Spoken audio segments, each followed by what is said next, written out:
میں ایک سنی فیملی سے بلانگ کرتا ہوں، لیکن مجھے میرے ایک دوست نے کہا کہ یار تم روزہ غلط ٹائم پہ کھول رہے ہو۔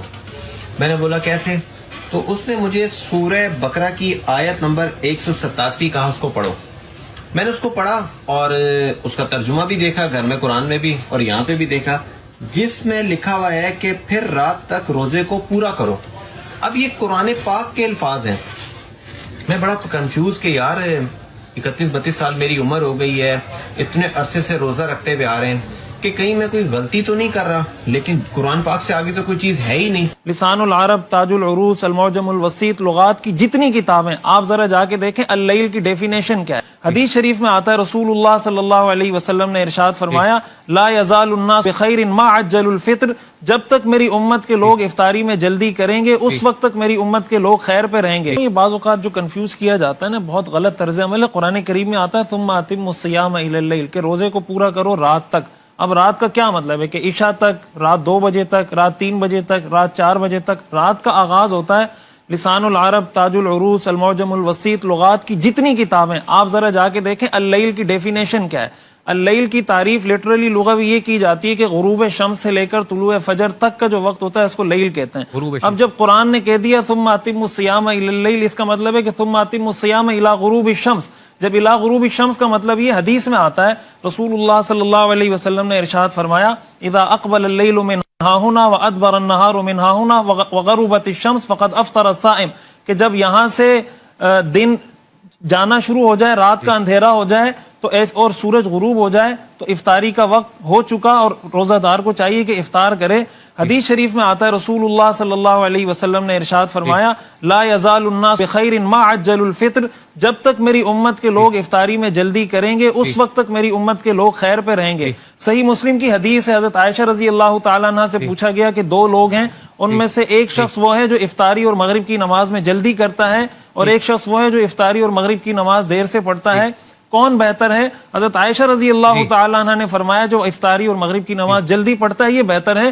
تو قرآن کریم سے بھی صحیح احادیث سے یہ بات ثابت ہوتی ہے کہ افطاری کا وقت جیسے ہی غروب آفتاب ہو یہ افطاری کا وقت ہے، اور افطاری کے اندر تعجیل کرنا، جلدی کرنا یہ شریعت کا مطلوب ہے۔ سوال فطرانہ، یہ زکوٰۃ جو عید الفطر میں جو فطرانہ دیا جاتا ہے اس کے حوالے سے سوال پوچھا جا رہا ہے کہ وہ نقد میں دیا جائے یا پھر کسی دوسرے غلے کی صورت میں؟ اس میں دونوں طرح کی گنجائش ہے، کوئی غلے کی اناج کی صورت میں دینا چاہے، کشمش اور کھجور اور جو بھی اس کی مختلف اجناس ہیں، اور قیمت دینا چاہے تو دونوں کی گنجائش ہے۔ بلکہ آج کے دور میں لوگوں کو زیادہ فائدہ اس میں ہے کہ ان کو قیمت دی جائے تو وہ اپنی مرضی سے جہاں اس کو استعمال کرنا چاہیں گے کر لیں گے، اور کوئی اجناس میں دینا چاہے تو وہ بھی دے سکتے ہیں۔ کہ ہم اپنی فرض نماز اور جو نفلی نماز پڑھتے ہیں، ہم سجدوں میں اور تشہد میں کیا اپنی زبان میں دعائیں کر سکتے ہیں کہ جن کو عربی نہیں آتی؟ ٹھیک ہے مفتی صاحب، نہیں، اپنی زبان میں نماز میں دعا نہیں کر سکتے، نماز پڑھنے کے بعد کر لیں دعا۔ نماز تو جس طریقے سے ثابت ہے تو وہی دعائیں جو مسنون معصور دعائیں، بہت ساری دعائیں جو ثابت ہیں، ہمارے لوگوں کو عموماً یاد بھی نہیں ہوتی، وہ سکھائی بھی نہیں جاتی۔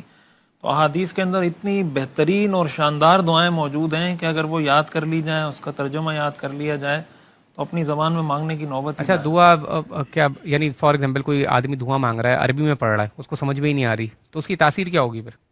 ہاں تو نماز دیکھیں، نماز تو پڑھنی عربی میں ہی پڑھنی ہے نا۔ نماز اس طرح کا مطلب تو یہ ہوا کہ پھر اب وہ نماز پڑھنے کے لیے کھڑا ہو تو وہ کہ اللہ سب سے بڑا ہے اور پھر کہ شروع کرتا ہوں نہیں، یعنی دعا مانگ رہا ہے، فار ایگزامپل نماز سے ہٹ کے دعا مانگ رہا ہے مگر اس کو پتہ ہی نہیں ہے دعا میں مانگ کیا رہا ہے۔ ہاں اصل تو دعا میں مانگنا ہے نا، دعا میں اصل وہ تو ترجمہ ہوا نا پھر تو۔ دیکھیں اس میں 2 چیزیں، ایک وہ دعائیں جو مسنون اور معصور ہیں۔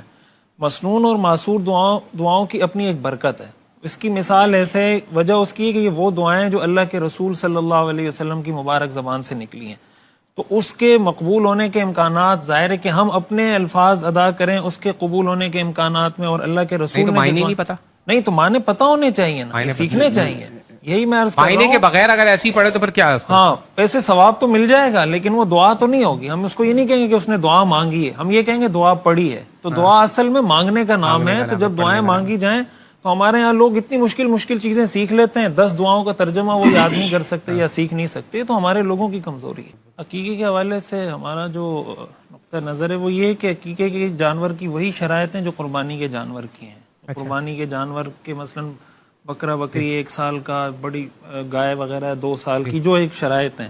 اور ایسا کچھ ہمارے ہاں نہیں ہے کہ اس کی ہڈیاں نہ توڑی جائیں یا کچھ. وہ خود بھی کھا سکتے ہیں، گھر والوں کو بھی کھلا سکتے ہیں، والدین بھی کھا سکتے ہیں. اس کی ہڈیوں کو توڑنا چاہیں، مطلب ایسی کوئی ممانعت ہمارے ہاں بالکل نہیں. ٹھیک ہے.